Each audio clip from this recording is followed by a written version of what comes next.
જમવાનો સ્વાદ 100 ગણો વધારે અને શરીર માટે ખૂબ જ ગુણકારી એવો ગુંદાનો સંભારો એકદમ અલગ રીતે બનાવીએ। આ સંભારો બનાવતા ખૂબ જ ઓછો સમય લાગે છે। તો હવે સૌથી પહેલાં એકદમ ટેસ્ટી એવા ગુંદાનો સંભારો બનાવવા માટે અહીંયા મેં વજનમાં 250 ગ્રામ ગુંદા લીધા છે। ગુંદાનો સંભારો બનાવવા માટે તમે નાના કે મોટા ગમે તે વેરાયટીના ગુંદા લઈ શકો છો। ગુંદાનો ડાળખીનો ભાગ આ રીતે અલગ કરીને એકદમ ચોખ્ખા કરી લીધા છે। ગુંદાને આપણે ધોઈને એકદમ કોરા કરી લેવાના છે। તો આ રીતે હાથેથી ઘસીને બરાબર એકદમ ચોખ્ખા કરી લેવા। ગુંદામાંથી બધું જ પાણી કાઢી લઈએ। ગુંદાને તમે ડાળી અલગ કર્યા વગર પણ ધોઈને કોરા કરી શકો છો અને આ રીતે ડાળી અલગ થઈ જાય એ પછી પણ ધોઈ શકો છો।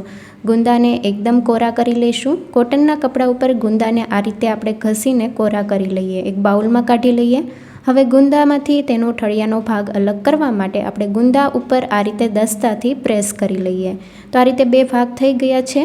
સાઈડમાં આપણે મીઠું ઉમેરીએ અને હવે આપણે છરીના મદદથી આપણે ગુંદામાંથી ઠળિયો અલગ કરી લઈએ। તો આ રીતે મીઠાવાળી છરી કરીને ઠળિયાનો ભાગ અલગ કરી લઈશું।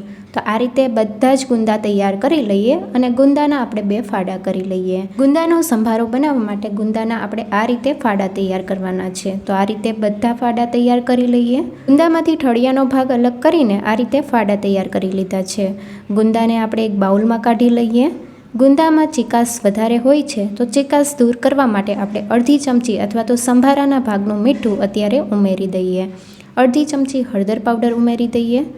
આ રીતે બાઉલને આપણે હલાવવાનું છે અને હળદર મીઠાથી ગુંદાને બરાબર કોટ કરી લઈએ અને 5 મિનિટ માટે રહેવા દઈએ। ગુંદાને આપણે 5 મિનિટ માટે હળદર મીઠામાં બરાબર આથી લીધા છે। તો ગુંદામાંથી ચીકાશ દૂર કરવા માટે આપણે 1 ચમચી જેટલું મીઠું લેવાનું છે।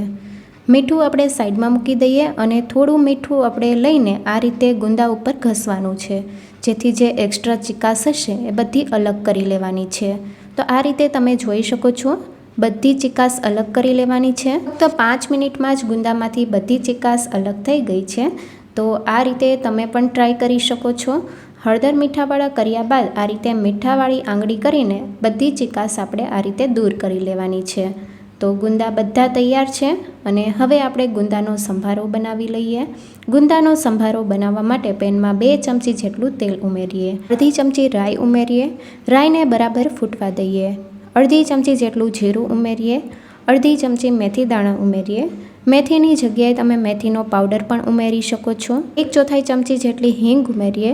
એક સૂકું મરચું ઉમેરીને બધી વસ્તુને બરાબર મિક્સ કરી લઈએ। ગેસની ફ્લેમ ધીમી રાખવાની છે। લીલા મરચાં ઉમેરીએ।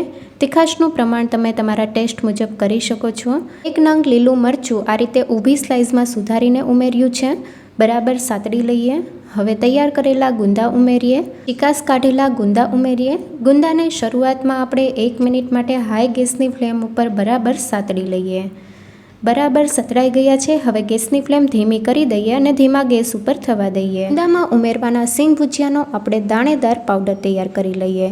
તો 1/4 કપ જેટલા સિંગ ભજીયા લીધા છે। સિંગ ભજીયાને મિક્સર જારમાં ઉમેરીને તેને પલ્સ મોડ ઉપર ફેરવીને અધકચરો પાવડર તૈયાર કરી લઈએ। સિંગ ભજીયાનો દાણેદાર પાવડર તૈયાર થઈ ગયો છે, સાઈડમાં મૂકી દઈએ। ગુંદાને ધીમા ગેસ ઉપર કૂક થતાં 3 થી 4 મિનિટ જેવો સમય થઈ ગયો છે અને ગુંદા એકદમ બરાબર કૂક થઈ ગયા છે। આ રીતે તમે પ્રેસ કરીને જોઈ શકો છો ગુંદાના બરાબર 2 ફાડા થઈ જાય છે।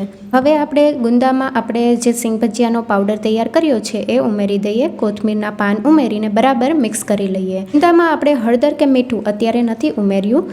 આપણે હળદર મીઠું ગુંદામાં ચીકાશ દૂર કરતી વખતે ઉમેરી દીધું છે। બરાબર મિક્સ કરી લઈએ। અડધો મિનિટ માટે થવા દઈએ।